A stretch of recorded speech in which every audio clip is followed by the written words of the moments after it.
এই সূর্যকে মহান আল্লাহ তাআলা বলেছিলেন, সূর্য তুমি এখনই ডুবে যেও না, আমার হাবিব এখনো আসরের নামাজ আদায় করতে পারেনি। সেই বাচ্চার জন্ম হলো যার কাছে হজরত জিব্রাইল আলাইহিসসালাম সর্বমোট 26,000 বার এসেছিলেন। রাত্রি বাড়ছিল। হঠাৎ মা আমিনা তার পেটে ব্যথা অনুভব করলেন। মা আমিনা বুঝতে পারলেন হয়তো তার বাচ্চার জন্ম হতে চলেছে। আমিনা তার শ্বশুর আব্দুল মুত্তালিবকে এই খবর দিলেন। আব্দুল মুত্তালিব সঙ্গে সঙ্গে একজন দাই, যার নাম ছিল শেফা, তাকে পাঠিয়ে দিলেন আমিনার ঘরে এবং তিনি শেফাকে বললেন, আজ রাত্রে তুমি আমিনার সঙ্গেই থাকবে, কারণ আজ আমার নাতির জন্ম হতে চলেছে। মা আমিনা বলেন, যেদিন আমার বাচ্চার জন্ম হবে সেদিন আমাদের অবস্থা এমন ছিল, আমার ঘরে কুপি জ্বালানোর মতো পয়সা ছিল না।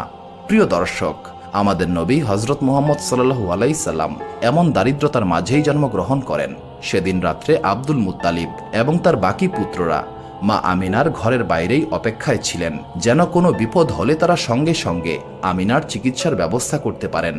এইভাবেই তারা সারা রাত্রি জেগে বাইরে অপেক্ষা করছিলেন।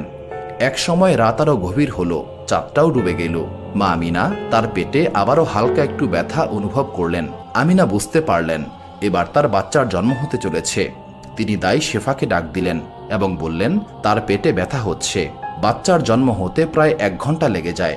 আর ঠিক ভোরের সময় আমাদের প্রিয় নবী হজরত মুহাম্মদ সাল্লাল্লাহু আলাইহি সাল্লাম এই দুনিয়াতে আগমন করলেন।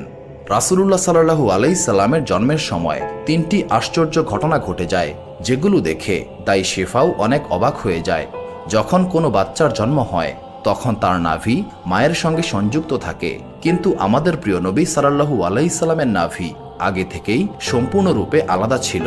দ্বিতীয়ত, যখন কোনো বাচ্চার জন্ম হয় সেখানে অনেকটা রক্তপাত ঘটে, কিন্তু রাসূলুল্লাহ সাল্লাল্লাহু আলাইহি সাল্লাম জন্ম নেবার সময় 1 ফোঁটাও রক্তপাত হয়নি।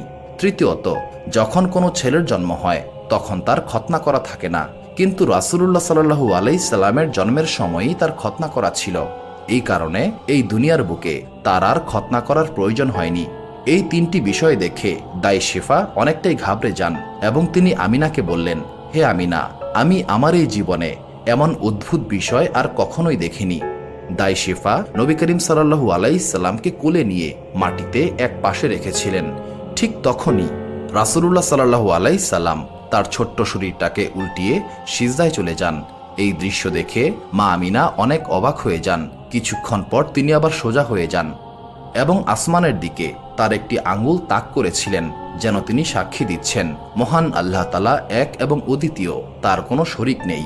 মা আমিনা আরো বলেন, আমি আমার ছোট্ট সন্তানকে কোলে নেই, ঠিক তখনই আমি দেখতে পাই আসমানের সমস্ত তারা যেন নিচে নেমে এসেছে।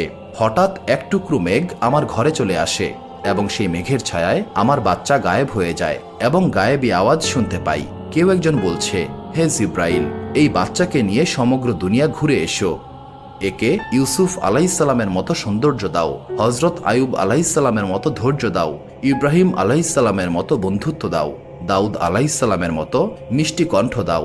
এরপর মা আমিনা বলেন, কিছুক্ষণ পর সেই মেঘের টুকরা চলে যায় এবং আমি দেখতে পাই আমার বাচ্চা আমার কোলেই রয়েছে। সকাল হয়ে এলো।